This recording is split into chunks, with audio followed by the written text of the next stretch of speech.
새아침의 말씀입니다. 서울시 양천구 곰달래로 새물결교회 이정철 목사입니다. 하나님께서 허락하신 새날 새아침 주님의 이름으로 문안드립니다. 오늘 하루도 주님보다 앞서지 않고 성령 따라 승리하는 하루 되시기를 축복합니다.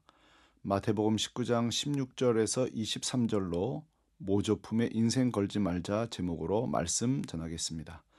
단편소설 목걸이는 프랑스 작가 모파상이 1884년 발표한 작품입니다. 주인공 마틸드는 거울을 볼 때마다 항상 자신의 미모에 감탄하며 나는 화려한 삶을 살아야 된다고 생각하는 여성입니다. 그러나 불행하게도 자란 환경, 현재의 남편 모두 그 욕구를 채워주지 못한다는 사실에 참을 수 없어 합니다. 남편 상사가 주최하는 파티에 초대받지만 마틸드는 입고 갈 화려한 옷이 없었기에 슬퍼합니다. 남편은 그런 아내를 위해 무려 400프랑의 옷을 맞춰줍니다. 그러나 또 치장할 보석이 없다며 안달하는 아내를 위해 남편은 친구 포레스터 부인에게 다이아몬드 목걸이를 빌립니다. 파티가 시작되자 모든 남자들은 마틸드의 아름다움에 감탄하며 드디어 마틸드의 꿈이 성취되는 순간이 됩니다. 그러나 그 행복은 오래가지 않습니다. 다이아몬드 목걸이가 분실되었기 때문입니다. 남편은 빈 상자를 들고 보석 가게로 가서 똑같은 목걸이를 찾자 그 값이 무려 36,000프랑이라는 된다는 소식을 듣습니다. 그리고 부모에게 받은 유산 18,000프랑, 사채, 고리채 돈을 모두 모아 그 목걸이를 사다가 주인에게 돌려준 후 두 부부는 지옥과 같은 인생을 삽니다. 싸구려 다락방, 남편은 근무 시간 이상의 밤일을 하며 드디어 고생 끝에 10년 만에 빚을 청산합니다. 이제 남은 것은 망가진 건강과 아무도 알아볼 수 없게 망가진 마틸드의 외모였습니다. 어느 날 거리에서 10년 전 과거 보석을 빌려줬던 포레스터 부부를 만나 뜻밖의 이야기를 듣습니다. 마틸드, 그 목걸이는 500프랑밖에 나가지 않는 모조품이었어 라고 말입니다. 애청자 여러분, 어쩌면 너무 식상하고 뻔한 스토리 아닙니까? 그런데 모파상의 목걸이가 당시 프랑스 사회의 베스트셀러가 된 이유는 무엇일까요? 이 소설이 주는 메시지 때문입니다. 모파상의 목걸이는 모든 인간이 가진 자기 삶, 외모를 만족할 수 없는 허영심을 고발하고 있습니다. 만족할 수 없는 아내를 또 만족시키려고 하는 남편의 그릇된 사랑이 들어 있습니다. 인생의 본질이 아닌 모조품을 위해 건강도 사랑도 행복도 상실한 모조품 인생, 현대인들의 허상이 들어 있습니다. 우리의 인생을 뒤돌아보면 10대부터 지금까지 항상 우리 앞에는 훗날 보면 아무것도 아니지만 지금 당장은 꼭 소유하고 싶은 모파상의 목걸이가 다 하나씩 있었을 것입니다. 내 눈을 가리고 진리를 보지 못하게 하는 수많은 모조품들이 아우성거리며 여기에 인생을 걸라고 우리를 유혹합니다. 성경에도 눈앞의 목걸이에 인생을 걸다가 정작 귀한 것을 놓친 인생이 많습니다. 대표적 인물이 아담과 하와 아닙니까? 하와의 눈을 멀게 한 목걸이는 선악과였습니다. 창세기 3장 6절입니다. 여자가 그 나무를 본즉 먹음직하고 보암직하고 지혜롭게 할 만큼 탐스럽기도 한 나무인지라. 여자가 그 열매를 따먹고 자기와 함께한 남편에게도 주매 그도 먹은지라. 아멘. 항상 이 땅의 모조품은 착시 현상을 일으킵니다. 먹어서 안 되는데 먹음직합니다. 보면 안 되는데 보암직합니다. 그 끝은 허무함과 허상인데 지혜롭고 탐스러워 보입니다. 결국 하와는 선악과를 따먹습니다. 창세기 25장에 등장하는 에서는 이삭의 장자로서 축복권을 곧 받을 예정이었습니다. 그러나 장자권을 탐내는 동생 야곱의 팥죽을 보자마자 이렇게 말합니다. 32절, 에서가 이르되 내가 죽게 되었으니 이 장자의 명분이 내게 무엇이 유익하리요? 아멘. 잠시 배고픔을 해결해 줄 팥죽 한 그릇이 에서에게는 모파상의 목걸이가 됩니다. 성경은 에서를 이렇게 고발합니다. 34절, 야곱이 떡과 팥죽을 에서에게 주매 에서가 먹으며 마시고 일어나 갔으니 에서가 장자의 명분을 가볍게 여김이었더라. 아멘. 그렇습니다. 우리를 유혹하는 세상의 목걸이는 항상 우리의 빈틈을 비집고 들어옵니다. 그리고 항상 땅을 치고 후회하게 만듭니다. 34절. 에사가 그의 아버지의 말을 듣고 소리질러 슬피 울며 이르되 내 아버지여 내게 축복하소서 내게도 축복하소서. 아멘. 모조품에 목숨을 건 또 한 사람은 오늘 본문에 등장하는 청년입니다. 사실 이 청년은 성경에 몇 안 되는 귀한 청년입니다. 16절. 어떤 사람이 주께 와서 이르되 선생님이여 내가 무슨 선한 일을 하여야 영생을 얻으리이까. 아멘. 예수님에게 찾아온 수많은 사람들은 대부분 병고침, 배고픔, 문제 해결, 호기심 때문이었지 신앙의 본질인 구원, 영생을 위해 찾아온 사람은 요한복음 3장에 등장하는 니고데모와 이 청년뿐이니 얼마나 귀합니까?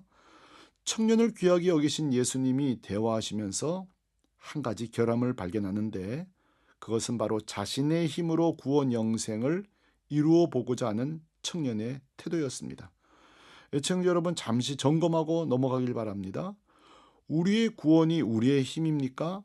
아니면 오직 하나님의 은혜, 예수 그리스도의 십자가 대속에서 거저주시는 전적 은혜입니까? 십자가의 대속의 은혜, 전적의 은혜, 이것이 구원의 유일한 근거입니다. 이 말은 구원이 우리의 완전함에 달려 있는 것이 아니라 하나님의 은혜의 완전함 때문이란 말입니다. 예수님은 청년에게 행위의 덧없음을 강조하기 위해 이것도 지켜보고 저것도 지켜보라고 할 때에 다 지킨 그를 향해 잘했다 칭찬하시지만 청년에게 역시 절대 포기할 수 없는 취약점, 물질이라는 것을 보시고 21절 이렇게 말씀하십니다. 예수께서 이르시되 내가 온전하고자 할진대 가서 내 소유를 팔아 가난한 자들에게 주라. 그리하면 하늘에서 보화가 내게 있으리라. 그리고 와서 나를 따르라 하시니. 아멘. 주님은 지금 재물을 처분하고 내 제자가 되라는 놀라운 초대를 하고 계신데 12제자 외에 이런 제안은 처음이요. 너무 놀라운 제안이 아닙니까? 그러나 이때 청년의 반응입니다. 22절. 그 청년이 재물이 많음으로 이 말씀을 듣고 근심하며 가니라. 애청자 여러분, 제자가 될 것인가 재물을 고수할 것인가? 청년의 선택은 재물이었습니다. 저는 이 본문을 볼 때마다 가끔 엉뚱한 생각을 합니다. 예수님의 제자가 13명이 될 뻔했다고요. 이것은 신학적 견해가 아니라 제 위트입니다. 애청자 여러분, 이 땅의 모든 현대인들은 다 모파상의 마틸드처럼 본문의 청년처럼 언제나 진리를 택할 것인가 모조품을 택할 것인가 기로에 서 있습니다. 생각해보면 제 인생에도 언제나 모조품이 득실거렸습니다. 유치원 시절 친척집에 있는 칼라 TV가 왜 우리 집엔 없냐고 얼마나 아버지를 속상했는지 모릅니다. 그 후에도 다양한 모습으로 모조품이 찾아왔습니다.